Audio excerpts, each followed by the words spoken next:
Smart Listener, mari dukung pertumbuhan ekonomi syariah Indonesia untuk kemajuan dan kesejahteraan bersama. Segera kami hadirkan Smart Syariah bersama Masyarakat Ekonomi Syariah. Smart Syariah, mencerdaskan dan menginspirasi. Selamat mengikuti.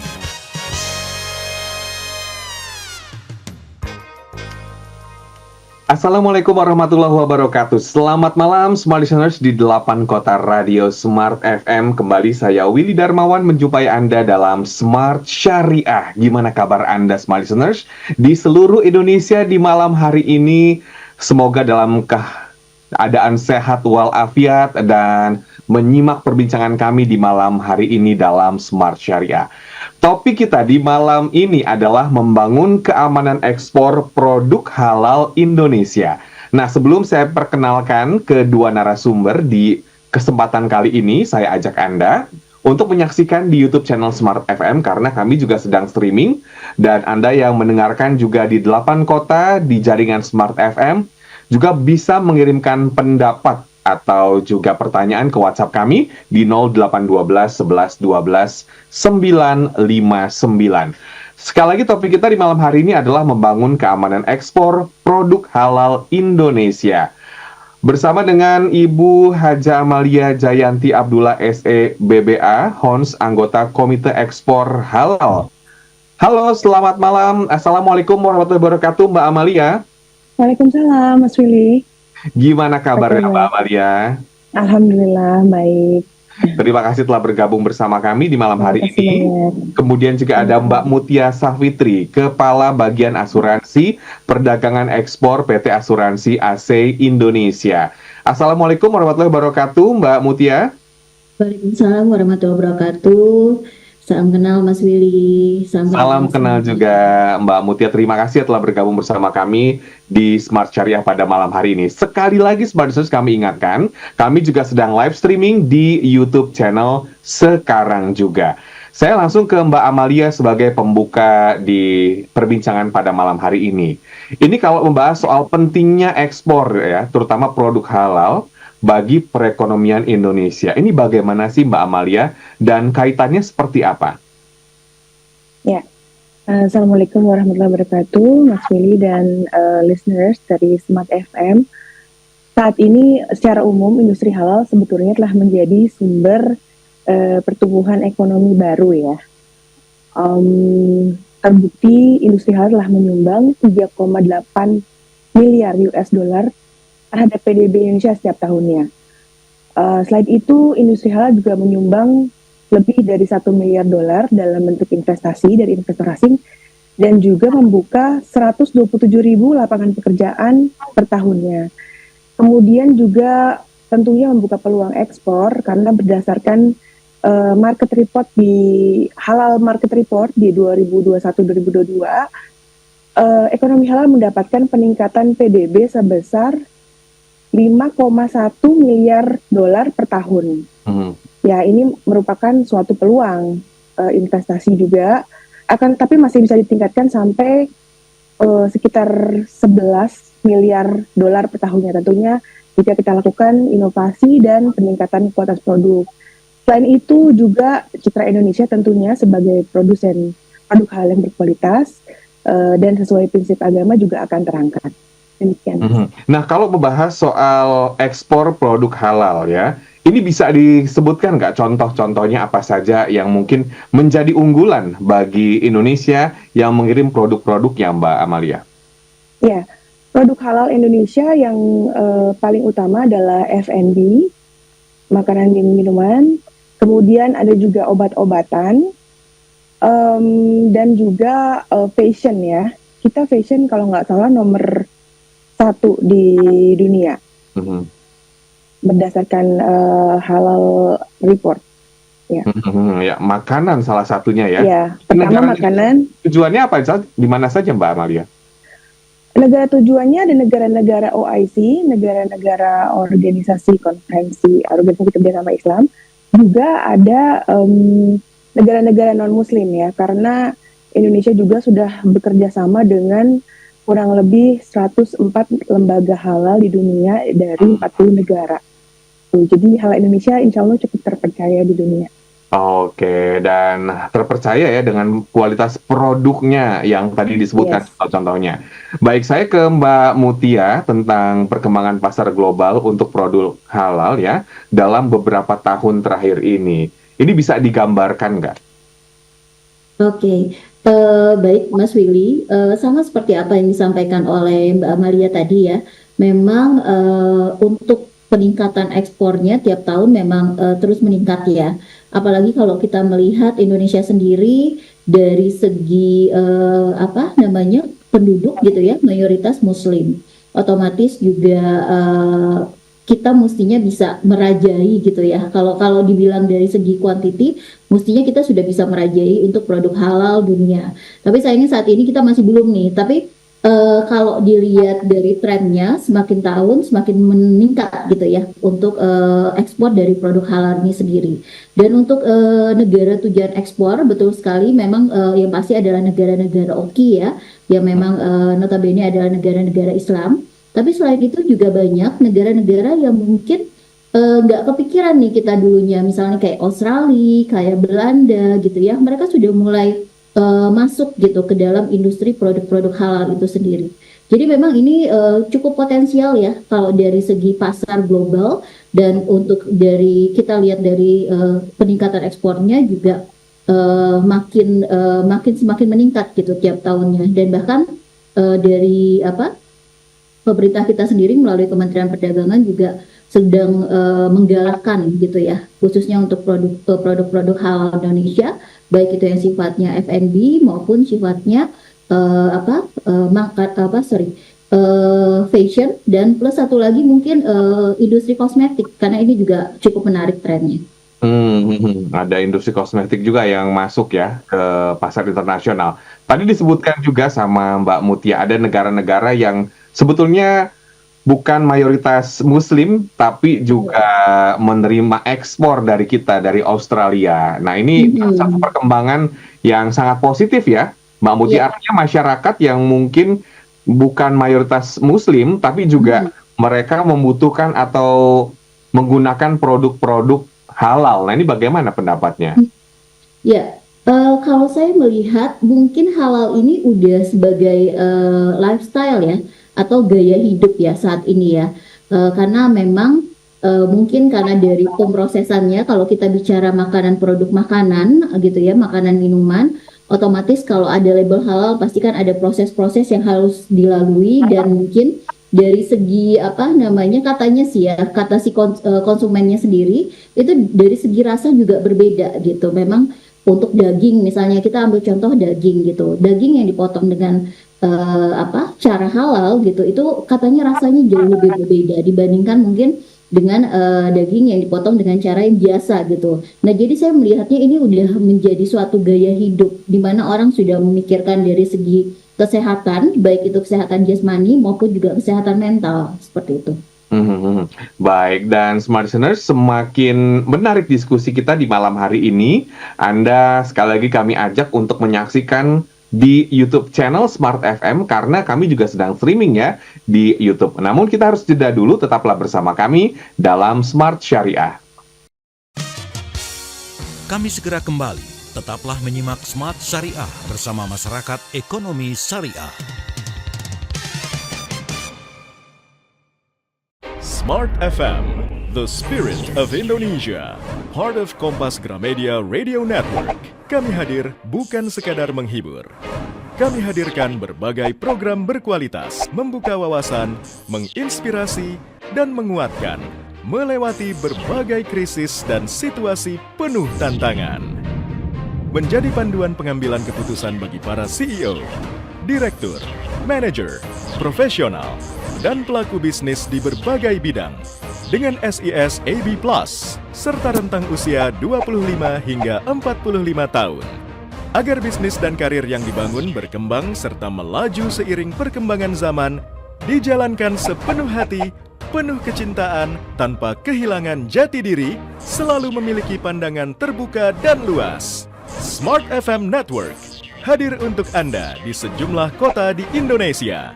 Jakarta, Yogyakarta, Surabaya, Medan, Palembang, Pekanbaru, Banjarmasin, Balikpapan, Makassar, dan Manado. Menjangkau Anda melalui berbagai platform digital dan media sosial, streaming, podcast, YouTube, Instagram, Facebook, dan Twitter. Meningkatkan peluang produk dan jasa Anda semakin dikenal, dipercaya, dan dipilih konsumen cerdas. Dengan dukungan tim activation kami yang kreatif dan profesional, jaringan yang luas, serta kolaborasi dengan unit Kompas Group of Media lainnya, kami merupakan mitra yang tepat untuk membangun brand awareness produk Anda. Smart FM, mendukung pertumbuhan serta kemajuan karir dan bisnis Anda. Smart FM, the spirit of Indonesia. Smart FM, the spirit of Indonesia.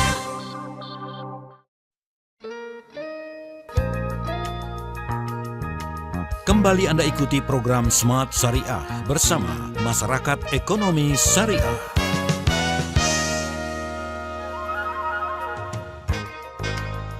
Terima kasih Anda masih bersama kami dalam Smart Syariah. Topik kita di malam hari ini adalah membangun keamanan ekspor produk halal Indonesia. Dan kembali saya ke Mbak Amalia ya, tentang tantangan utama yang dihadapi pelaku usaha Indonesia dalam mengekspor produk halal. Kira-kira apa tantangannya? Ya, ada beberapa tantangan yang dihadapi oleh pelaku ekspor produk halal. Pertama, adanya perbedaan regulasi dan sertifikasi di berbagai negara.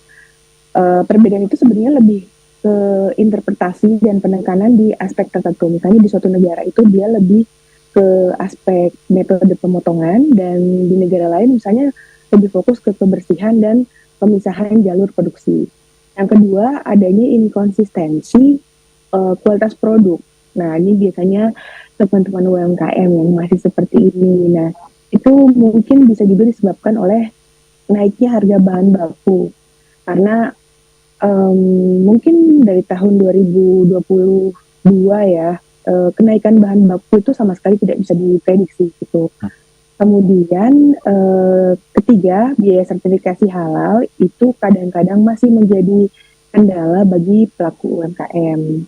Dan kemudian juga ada hambatan, yaitu informasi tentang mengenai akses pasar, pendanaan, kemudian mitigasi resiko ekspor, itu yang masih terbatas untuk teman-teman pelaku ekspor produk halal. Tadi dikatakan juga masalah konsistensi untuk produk-produk yang diekspor. Kira-kira kenapa ada yang tidak konsisten? Selain tadi mungkin masalah bahan baku, atau bagaimana nih pendapat Mbak Amalia? Kadang-kadang teman-teman kalau sudah dapat kontrak setahun, itu mereka luar biasa senang ya. Terus kemudian berusaha mengurangi kualitas untuk sebetulnya mungkin memperbesar ruang keuntungan tadi supaya revenue-nya lebih tinggi. Tapi tidak semua seperti itu tentunya. Ini hanya beberapa aja gitu. Tapi kebanyakan permasalahannya seperti itu. Jadi bisa dikatakan ketika permintaannya semakin banyak, kualitasnya itu ya agak menurun sedikit gitu. Iya, mungkin agak dikurangin ya. Seperti itu sih. Dan juga biaya misalnya waktu pembuatannya bisa jadi agak lebih lama karena keterbatasan dari SDM, keterbatasan alat-alat seperti itu. Nah, ini juga berarti berlaku juga untuk F&B ya Mbak Amalia ya. Ketika misalnya rasanya misalnya di orderan yang pertama gitu oke banget gitu. Kemudian untuk yang berikutnya kualitas rasanya ini menurun. Nah, ini menjadi satu pembelajaran juga dari dialog kita di malam hari ini. Apakah di industri F&B juga seperti ini, Mbak? Iya, itu biasanya memang di F&B ya. Misalnya dikurangi dikurangi bahan-bahannya yang memang saat itu sedang mahal, misalnya cabai gitu. Jadi salah satu seperti itu ya?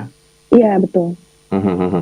Baik, saya kembali ke Mbak Mutia tentang tadi kan sudah dijelaskan beberapa tantangan yang dikatakan oleh Mbak Amalia ya. Nah, ini bagaimana nih cara mengatasi tantangan tersebut untuk mencapai keamanan ekspor produk halal yang optimal? Oke, baik.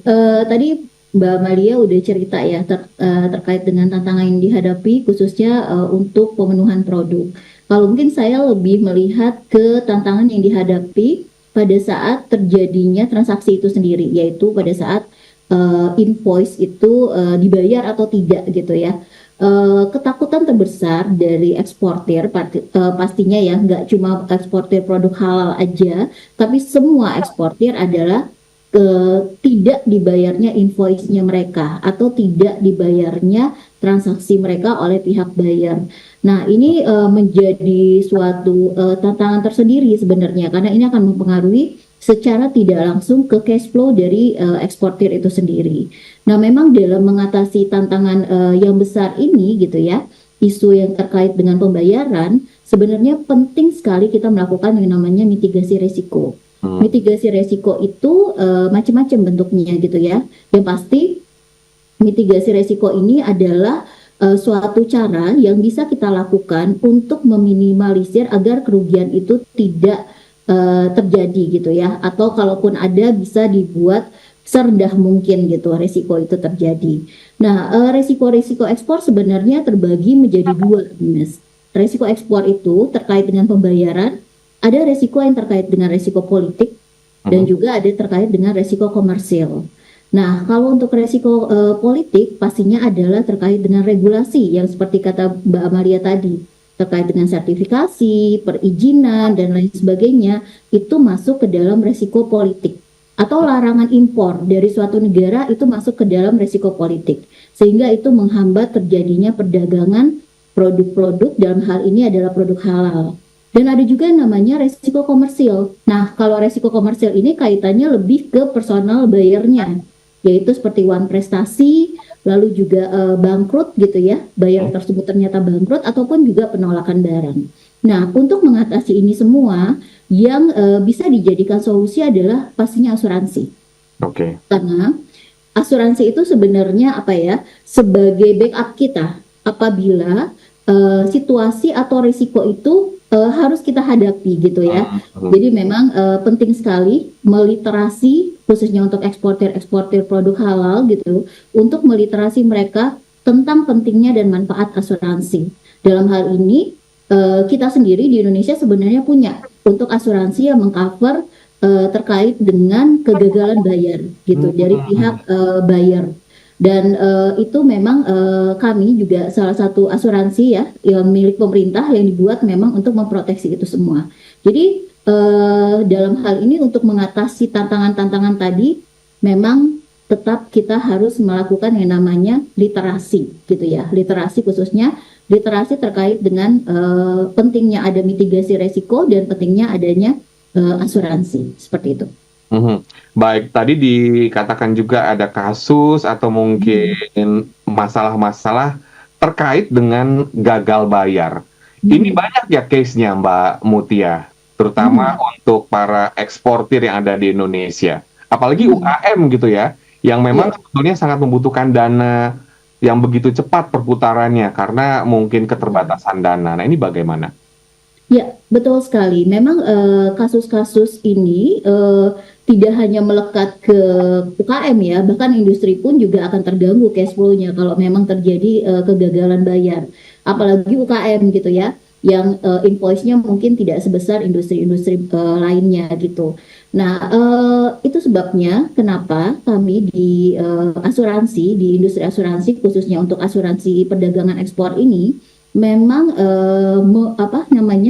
mengedukasi gitu para eksportir untuk membackup atau melindungi, memberikan proteksi kepada transaksi bisnis mereka. Karena seperti yang kita tahu, masyarakat kita tuh belum insurance minded. Jadi insurance atau asuransi itu dianggap suatu hal yang kaitannya sama penambahan beban atau penambahan biaya gitu. Nah, jadi memang peran asuransi dalam hal ini khususnya asuransi perdagangan, kita mulai dari meliterasi mereka, mengedukasi mereka, bahkan juga mendampingi mereka.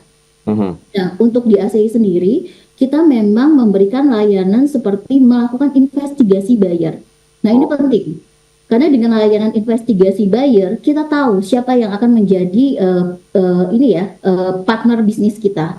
Nah, itulah pentingnya asuransi. Selain juga untuk memberikan proteksi, kami juga melakukan yang namanya mitigasi melalui investigasi yang kita lakukan kepada pihak buyer maupun juga investigasi terkait dengan ekonomi makro. Dalam hal ini untuk resiko politik. Seperti itu, Mas Willy. Oke, investigasi buyer ini menarik ya. Berarti kita juga perlu tahu menganalisis kira-kira pembeli kita di negara bagian mana itu perusahaannya seperti apa atau mungkin bagaimana. Dan ini dilakukan oleh asuransi yang tadi disebutkan ya, PT Asuransi AC Indonesia ya, Mbak?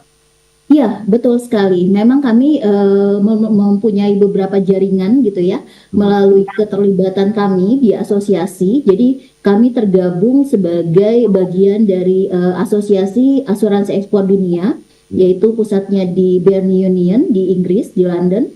Lalu selain itu untuk negara-negara Islam kami juga tergabung di Aman Union. Jadi memang jaringan kami untuk mendapatkan informasi mengenai negara buyer itu cukup luas. Jadi dengan melakukan komunikasi antar member itu kami juga bisa mendapatkan yang namanya informasi mengenai keadaan suatu negara atau khususnya dalam hal ini negara buyer. Oke, semakin menarik diskusi kita semua listeners. Anda jangan kemana-mana, masih ada sesi selanjutnya. Tetaplah bersama kami dalam Smart Syariah. Kami segera kembali. Tetaplah menyimak Smart Syariah bersama Masyarakat Ekonomi Syariah. Smart FM, the spirit of Indonesia, part of Kompas Gramedia Radio Network. Kami hadir bukan sekadar menghibur. Kami hadirkan berbagai program berkualitas, membuka wawasan, menginspirasi, dan menguatkan, melewati berbagai krisis dan situasi penuh tantangan. Menjadi panduan pengambilan keputusan bagi para CEO, direktur, manajer, profesional, dan pelaku bisnis di berbagai bidang dengan SIS AB+, serta rentang usia 25 hingga 45 tahun. Agar bisnis dan karir yang dibangun berkembang serta melaju seiring perkembangan zaman, dijalankan sepenuh hati, penuh kecintaan, tanpa kehilangan jati diri, selalu memiliki pandangan terbuka dan luas. Smart FM Network hadir untuk Anda di sejumlah kota di Indonesia: Jakarta, Yogyakarta, Surabaya, Medan, Palembang, Pekanbaru, Banjarmasin, Balikpapan, Makassar, dan Manado. Menjangkau Anda melalui berbagai platform digital dan media sosial, streaming, podcast, YouTube, Instagram, Facebook, dan Twitter. Meningkatkan peluang produk dan jasa Anda semakin dikenal, dipercaya, dan dipilih konsumen cerdas. Dengan dukungan tim activation kami yang kreatif dan profesional, jaringan yang luas, serta kolaborasi dengan unit Kompas Group of Media lainnya, kami merupakan mitra yang tepat untuk membangun brand awareness produk Anda. Smart FM mendukung pertumbuhan serta kemajuan karir dan bisnis Anda. Smart FM, the spirit of Indonesia. Smart FM, the spirit of Indonesia.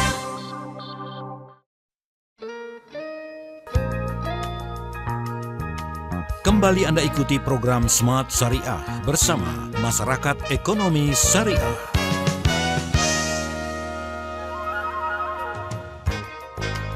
Terima kasih Anda masih bersama kami dalam Smart Syariah. Topik kita di malam hari ini adalah membangun keamanan ekspor produk halal Indonesia. Masih bersama dengan kedua narasumber. Ada Mbak Hajah Amalia Jayanti Abdullah SE, BBA Hons, anggota Komite Ekspor Halal. Kemudian juga masih ada Mbak Mutia Safitri, Kepala Bagian Asuransi Perdagangan Ekspor, PT Asuransi AC Indonesia. Sekali lagi, Smart Listeners, kami ingatkan Anda boleh menyaksikan kami secara streaming di YouTube channel, karena pada malam hari ini juga kita sedang live streaming di sana ya. Saya kembali ke Mbak Amalia tentang peran pemerintah ya. Ini dan juga lembaga terkait dalam mendukung ekspor produk halal. Kira-kira seperti apa perannya? Ya, perannya Agak banyak ya, ada fasilitasi sertifikasi produk halal itu juga banyak dilakukan oleh lembaga-lembaga pemerintah, kemudian kementerian, pemerintah daerah, mereka banyak menggratiskan sertifikasi halal terutama untuk UMKM.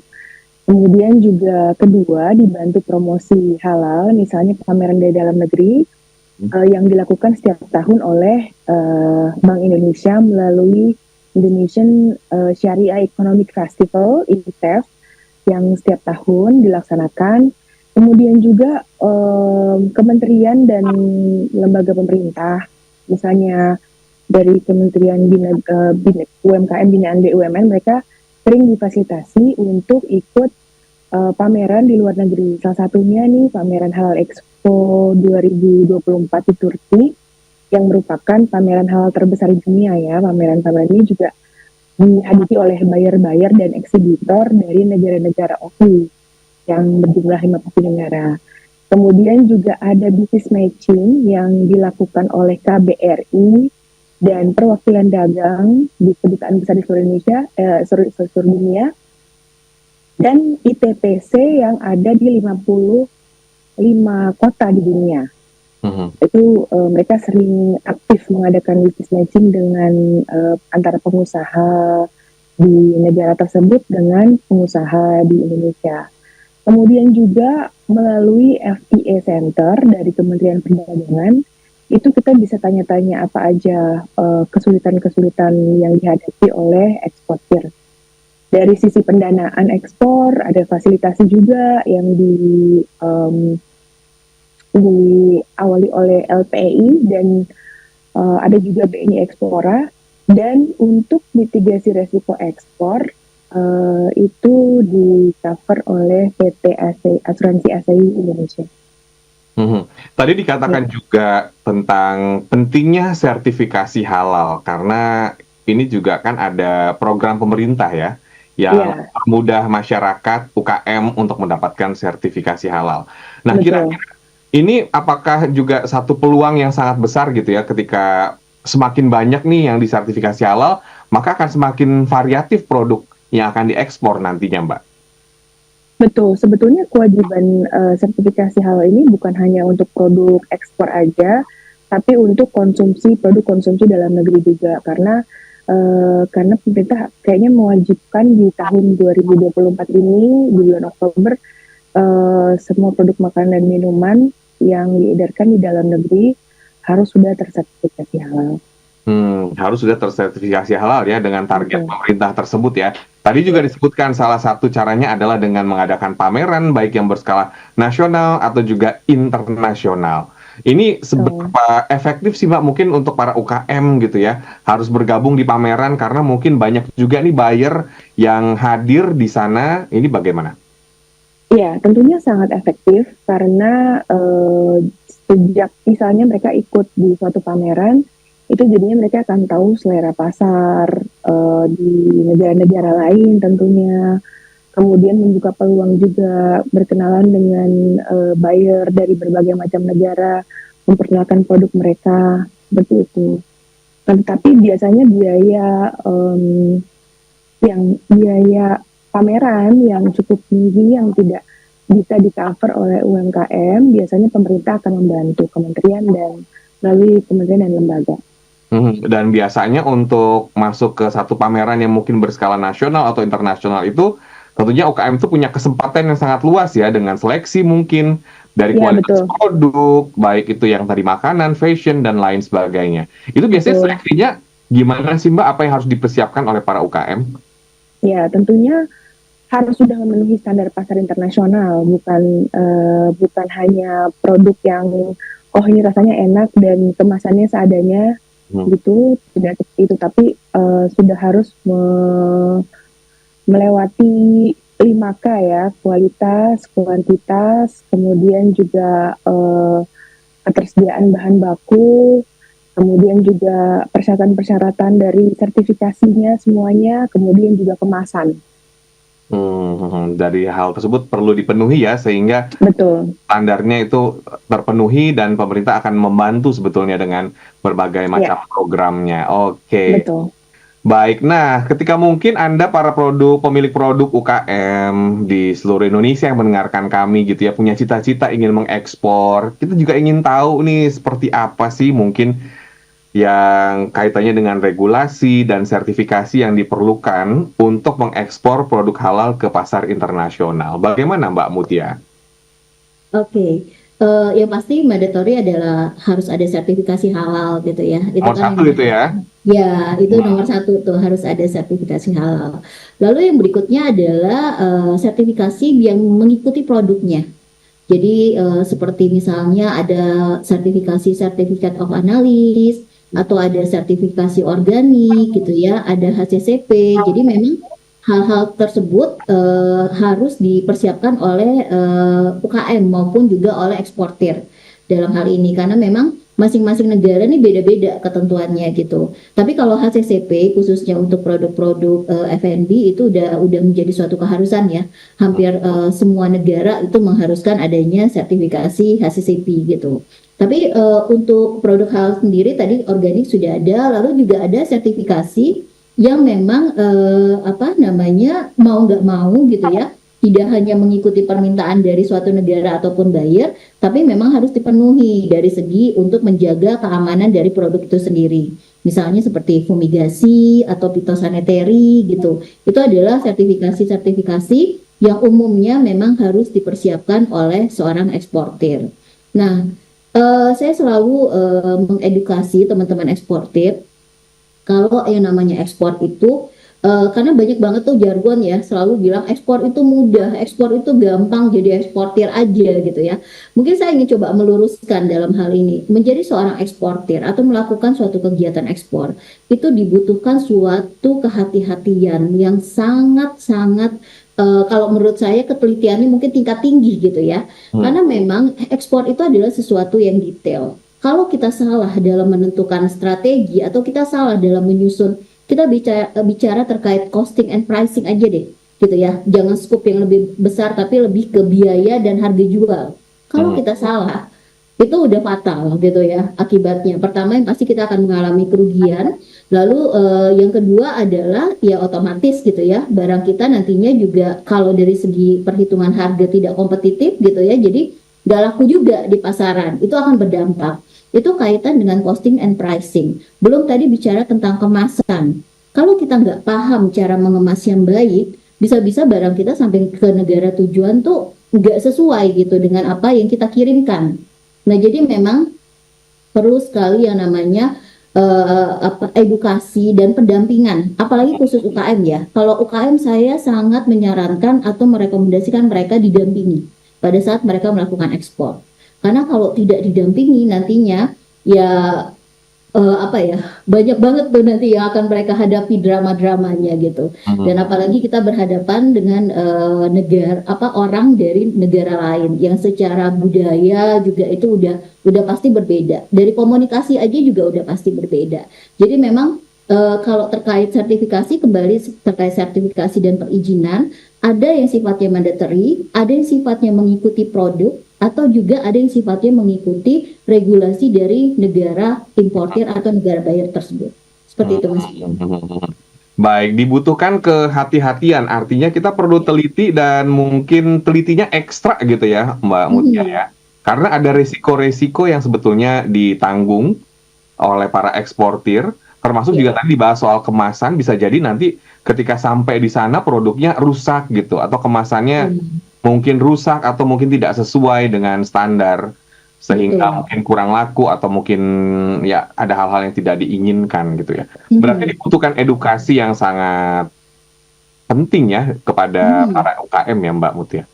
Ya, betul sekali. Edukasi dan juga pendampingan. Jadi memang pendampingan ini nggak akan bisa lepas ya sampai mereka benar-benar bisa menjalankan ekspor itu secara mandiri. Tapi kami di PT Asuransi Asia Indonesia sudah melihat adanya tantangan itu ya, adanya kesulitan dalam hal itu. Jadi kami di ACI juga menjadi salah satu pendamping bagi teman-teman UKM yang baru atau akan melakukan kegiatan ekspor. Jadi biar dari segi resiko mereka sudah termitigasi, dan juga selama transaksi bisnis pun mereka juga bisa jauh lebih lancar. Karena dokumen-dokumennya kan banyak banget ya Mas ya. Ya. Kalau bicara ekspor gitu, nggak segampang kalau kita ngomong domestik itu kan biasa cuma resi aja selesai gitu kan. Tapi kalau ekspor itu banyak banget dokumen yang harus diurus. Tapi kenapa orang masih pengen ekspor ya itu karena sesuatu yang sifatnya apa ya, resiko tinggi, yang ada risikonya, semakin tinggi risiko kan otomatis gainnya atau pendapatan yang bisa didapat juga akan semakin tinggi. Makin tinggi. Jadi itu hukum ekonominya juga berjalan di sana. Nah, kalau soal asuransi apa saja sih yang ditanggung Mbak selain resiko-resiko mungkin gagal bayar atau tidak dibayar? Biasanya yang ditanggung oleh asuransi kepada para eksportir atau UKM itu apa saja bentuknya? Oke, sebenarnya banyak ya Mas untuk dari resiko itu sendiri. Selain tadi gagal bayar invoice, kita juga mengcover banyak hal, yaitu dari apa namanya hulu ke hilir. Contohnya dari pada saat pengiriman barangnya, kita ada asuransi yang namanya asuransi kargo gitu kan, yang memang trackingnya dan lain sebagainya itu bisa di cover. Nah pada saat dia masuk gudang, kita juga punya asuransi properti, di mana gudangnya juga bisa dijaga, jangan sampai terjadi apa-apa sebelum barang dikirim. Nah selain itu, yang kaitan dengan pembiayaan, invoice kan umumnya kan pedagang internasional itu berjangka ya, bertenor pembayarannya, term of payment-nya itu umumnya berjangka. Dan kalau misalnya term of payment-nya itu jangka waktunya cukup panjang, itu kan akan ngaruh ya ke cash flow-nya si pelaku bisnis atau eksportir. Nah, biasanya dia minta ada yang namanya post-shipment financing atau semacam pembiayaan ke pihak bank untuk dari nilai invoice-nya itu. Nah, kalau misalnya dia langsung ke bank, kan pasti akan ada kolateral yang cukup tinggi gitu ya, atau ada jaminan yang memang harus mereka bayarkan. Tapi dengan adanya asuransi, dalam hal ini kami gitu, PT Asuransi AC Indonesia, kita punya yang namanya produk export billing insurance. Jadi mereka nggak perlu ada kolateral lagi. Jadi kami yang jadi penjaminnya apabila invoice itu tidak terbayar oleh pihak bayar kepada pihak bank. Nah itu jadi salah satu solusi bagi teman-teman eksportir dalam hal ini. Berarti kita juga mesti memastikan keamanannya dan melindunginya juga dengan mengikut sertakan di asuransi ya. Saya sebelum jeda saya mau ke Mbak Amalia. Nah ini kan judul kita di malam hari ini adalah membangun keamanan ekspor produk halal Indonesia. Nah definisi keamanan atau bentuk-bentuk yang dimaksud dengan keamanan itu seperti apa aja sih? Contohnya Mbak Amalia? Ya, keamanan tentunya dari sisi produknya dan dari sisi transaksinya ya. Dari sisi produknya sendiri itu ya dengan pemenuhan sertifikat-sertifikat, misalnya juga BPOM, ada sertifikasi halal, kemudian HACCP. Nah, itu bisa karena bisa dilihat dari sisi keamanan gitu. Sertifikat-sertifikat ini berarti menjadi standar ya? Ya, betul. Artinya misalnya contoh produk makanan gitu ya, mungkin dicek kadaluarsanya kapan gitu contohnya. Betul, betul.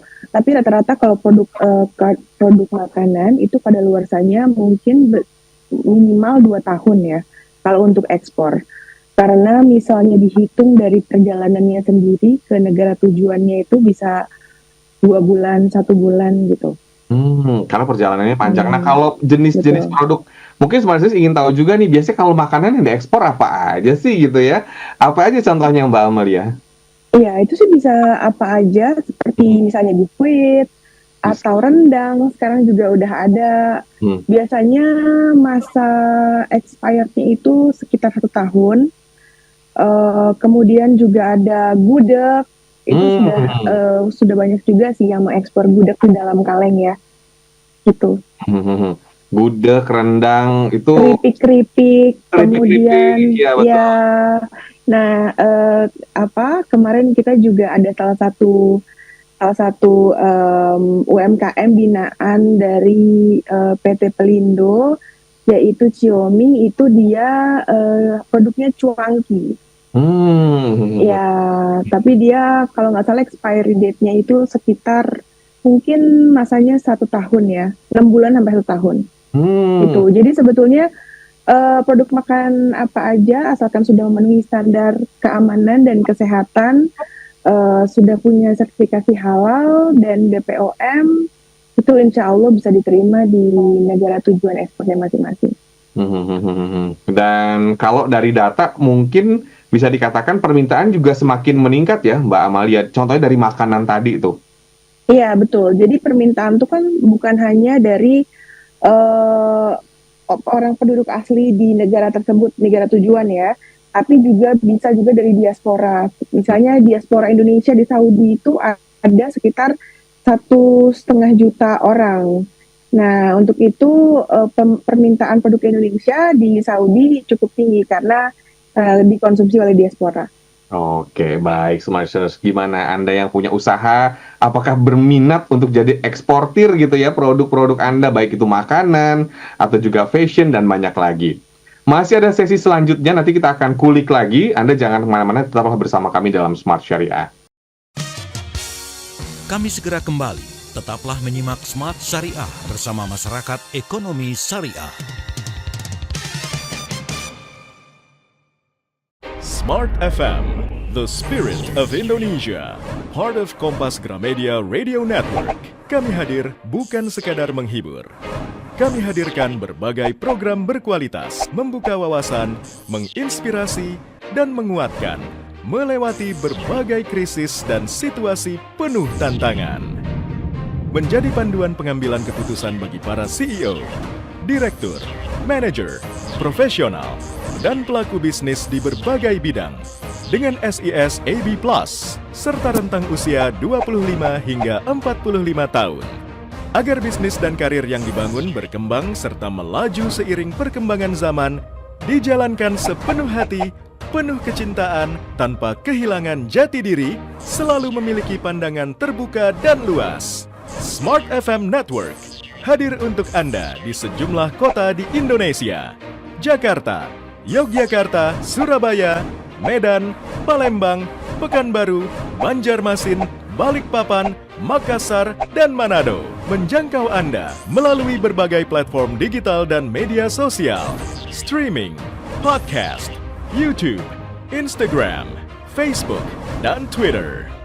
Meningkatkan peluang produk dan jasa Anda semakin dikenal, dipercaya, dan dipilih konsumen cerdas. Dengan dukungan tim activation kami yang kreatif dan profesional, jaringan yang luas, serta kolaborasi dengan unit Kompas Group of Media lainnya, kami merupakan mitra yang tepat untuk membangun brand awareness produk Anda. Smart FM mendukung pertumbuhan serta kemajuan karir dan bisnis Anda. Smart FM, the spirit of Indonesia. Smart FM, the spirit of Indonesia.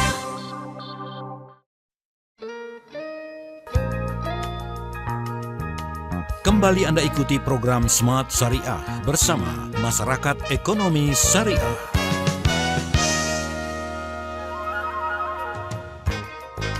Kita masuk di sesi terakhir dalam Smart Syariah di malam hari ini, masih membahas topik membangun keamanan ekspor produk halal Indonesia. Masih bersama dengan Mbak Haja Amalia Jayanti Abdullah SE BBA Hons, anggota Komite Ekspor Halal, dan juga masih ada juga Mbak Mutia Safitri, Kepala Bagian Asuransi Perdagangan Ekspor PT Asuransi AC Indonesia. Anda yang mendengarkan kami di 8 kota radio Smart FM, kita tentunya masih dalam Smart Syariah ya. Semoga saja dengan perbincangan di malam hari ini, Anda semua yang mungkin sudah kepikiran ingin ekspor itu mulai berani melangkah dan mengikuti mungkin saran-saran kedua narasumber di malam hari ini ya.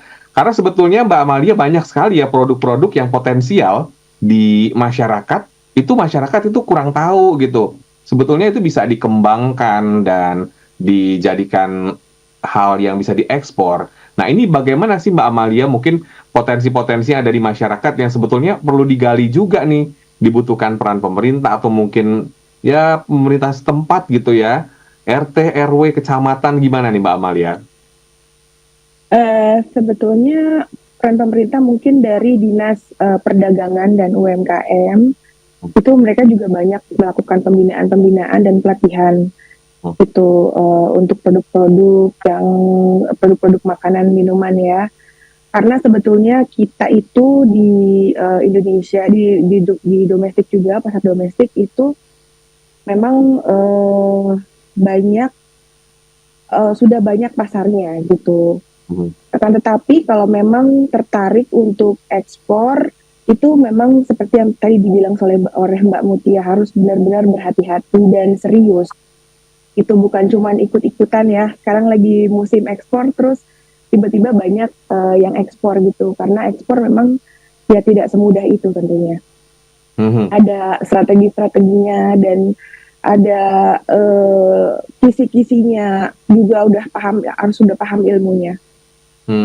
Ada resikonya, ada kisi-kisinya, dan perlu persiapan yang matang. Termasuk Iya juga betul. mungkin ketika seseorang itu memutuskan untuk jadi eksportir atau UKM, itu kesiapan untuk memenuhi ke kuantitas produk ya. Mungkin kan permintaannya akan semakin tinggi ya nggak sih Mbak Amalia? Ketika mungkin Iya ke luar negeri.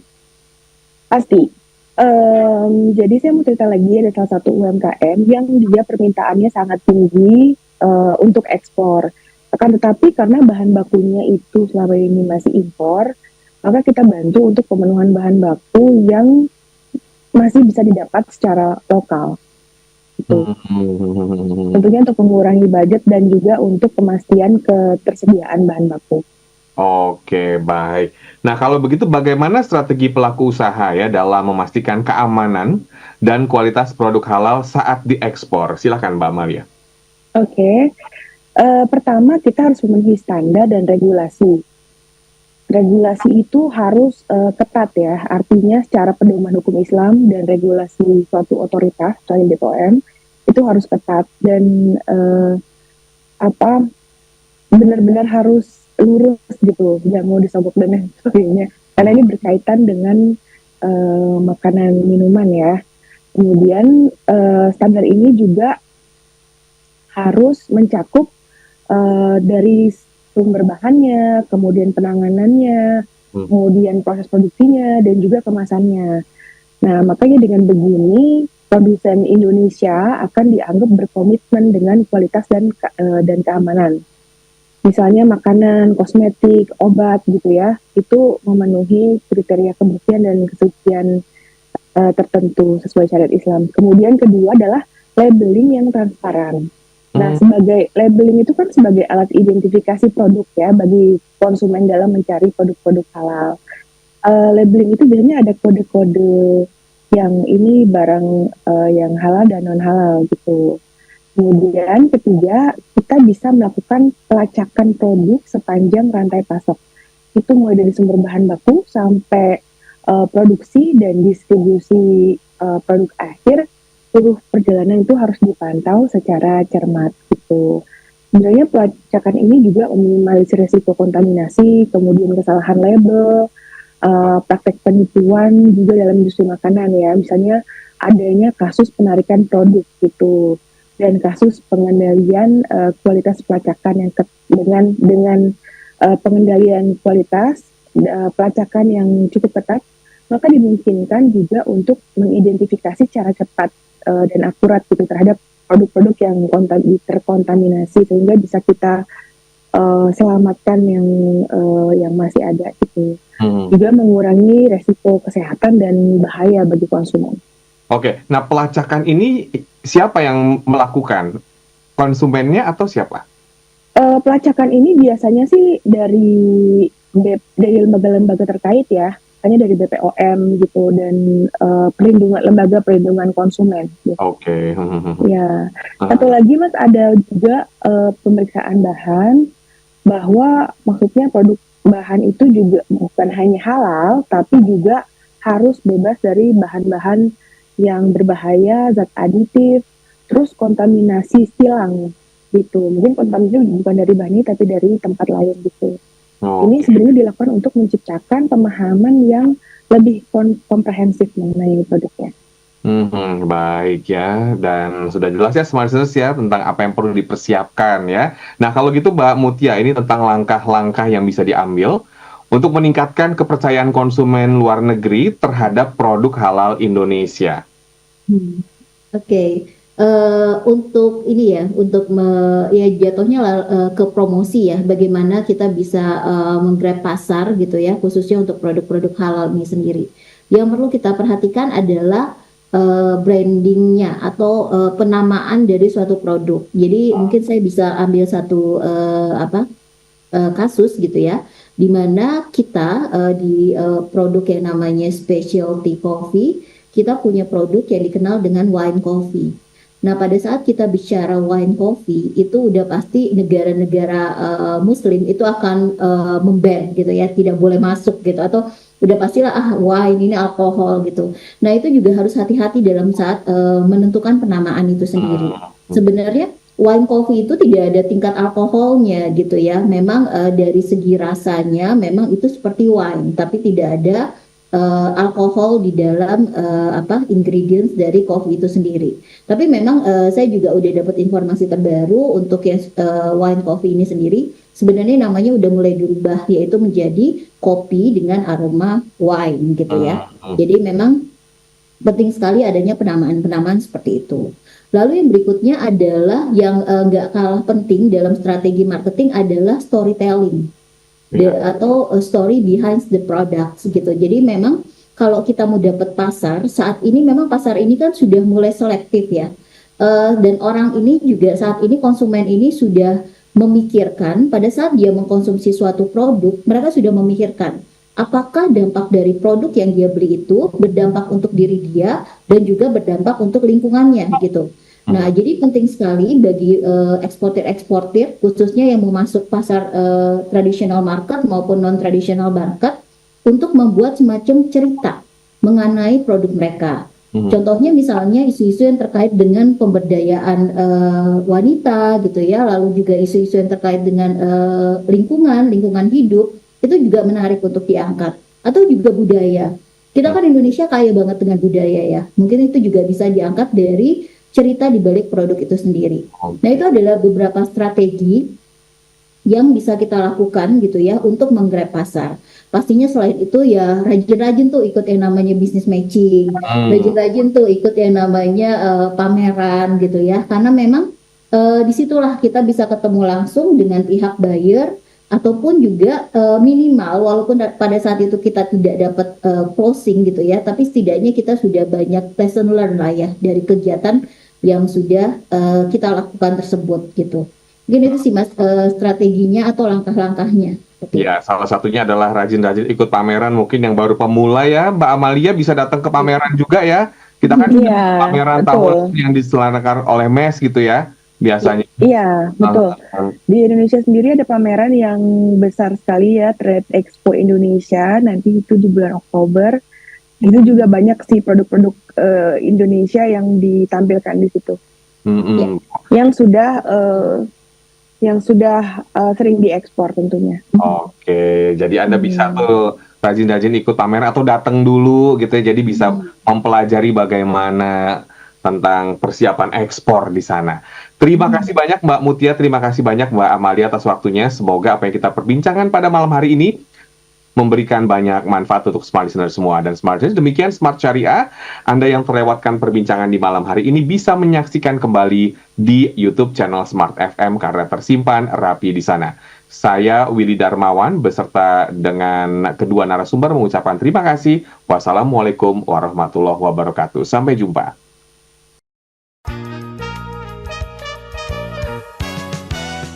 Anda baru saja menyimak program Smart Syariah bersama Masyarakat Ekonomi Syariah.